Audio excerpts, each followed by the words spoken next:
Hare Krishna, and we're back with Raja Vidya, the King of Knowledge, by His Divine Grace, Srila A.C. Bhaktivedanta Swami Prabhupada Ki Jai. Page number 73. Krishna is the first spiritual master, and when we become more interested in him, we have to go to a sadhu or holy man who serves as spiritual master from without. Remember, we were talking yesterday within and without. This is enjoined by Shri Krishna himself in the following verse. Tadvidhi pranipateina pariprashnina sevaya upadekshyanti te jnanam jnaninas tatvadarshinaha. Just try to learn the truth by approaching a spiritual master. Inquire from him submissively and render service unto him. The self-realized soul can impart knowledge unto you because he has seen the truth. Unquote Bhagavad Gita 4.34. It is necessary to select a person to whom we can surrender ourselves. Of course, no one likes to surrender to anyone. We are puffed up with whatever knowledge we have, and our attitude is, oh, who can give me knowledge? Some people say that for spiritual realization, there is no need for a spiritual master. But so far as Vedic literature is concerned, and as far as Bhagavad Gita, Srimad Bhagavatam, and the Upanishads are concerned, there is need of a spiritual master. Even in the material world, one wants to learn to be a musician. If one wants to learn to be a musician, he has to search out a musician to teach him. Or if one wants to be an engineer, he has to go to a technological college and learn from those who know the technology. Nor can anyone become a doctor by simply purchasing a book from the market and reading it at home. One has to be admitted to a medical college and undergo training under licensed doctors. It is not possible to learn any major subject simply by purchasing books and reading them at home. Someone is needed to show us how to apply that knowledge which is found in the books. As far as the science of God is concerned, Sri Krishna, the Supreme Personality of Godhead himself, advises us to go to a person to whom we can surrender. This means that we have to check to see if a person is capable of giving instructions in Bhagavad Gita and other literatures of God realization. It is not that we are to search out a spiritual master whimsically. We should be very serious to find a person who is actually in knowledge of the subject. In the beginning of Bhagavad Gita, Arjuna was talking to Krishna just like a friend, and Krishna was questioning how he, as a military man, could give up fighting. But when Arjuna saw that friendly talks would not make a solution to his problems, he surrendered unto Krishna, saying, Shishyastiham shadhimam tvam prapanam. Quote, Now I am your disciple, and the soul surrendered unto you. Please instruct me. Bhagavad Gita 2.7. This is the process. It is not that we should blindly surrender, but we should be able to inquire with intelligence. Without inquiry, we cannot make advancement. In school, a student who makes inquiries from the teacher is usually an intelligent student. It is generally a sign of intelligence when a small child inquires from his father, "Oh, what is this? What is that?" We may have a very good spiritual master, but if we have no power to inquire, we cannot make progress. Whoa, look at that. Oh, this is very interesting. I heard one time actually during one Srimad Bhagavatam class, the speaker, he was making this point that when we feel like we have no more inquiries, we're stopping our advancement. And I really wanted to find the reference, so here it is.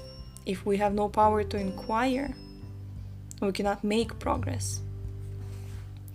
Nor should the inquiry be of the nature of a challenge. One should not think, now I will see what kind of a spiritual master he is. I will challenge him. Our inquiries, pariprashnena, should be subject of service. Should be on the subject of service, sevaya. Without service, our inquiries will be futile. But even before making inquiries, we should have some qualification. If we go to a store to purchase some gold or jewelry and we know nothing about jewels or gold, we are likely to be cheated. If we go to a jeweler and say, "Can you give me a diamond?" he will understand that this is a fool. He could charge us any price for anything. That kind of searching will not do at all. We first have to become a little intelligent, for it is not possible to make spiritual progress otherwise. The beginning injunction of the Vedanta Sutra is Athato Brahma Jigyasa. Now is the time to inquire about Brahman. The word Atha means that one who is intelligent, who has come to the point of realizing the basic frustrations of material life, is capable of making inquiry. In Srimad Bhagavatam, it is stated that one should inquire from a spiritual master about subjects that are beyond darkness. The material world is by nature dark, and it is artificially lighted by fire. Our inquiries should be about the transcendental worlds, which lie beyond this universe.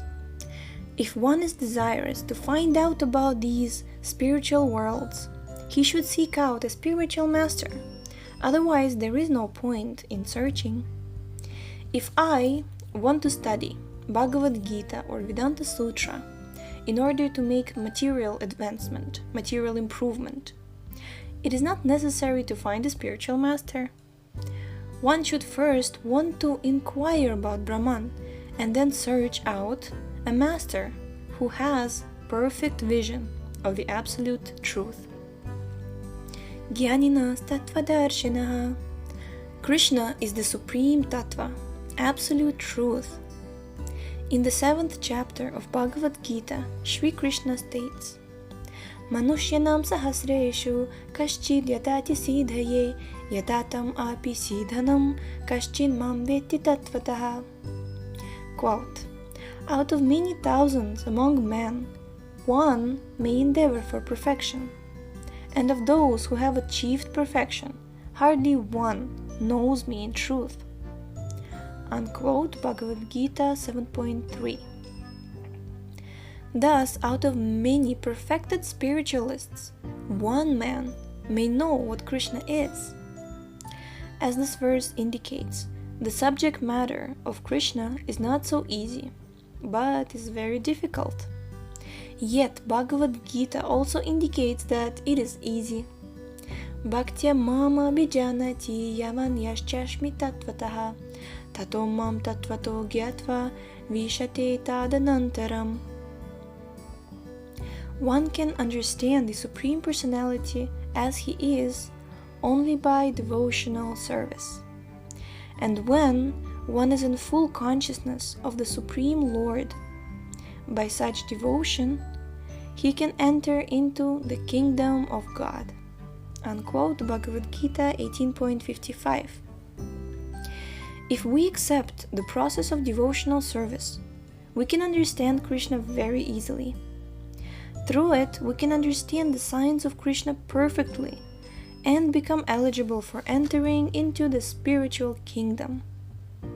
If, as Bhagavad Gita says, after many births, we have to eventually surrender to Krishna, why not surrender to him immediately?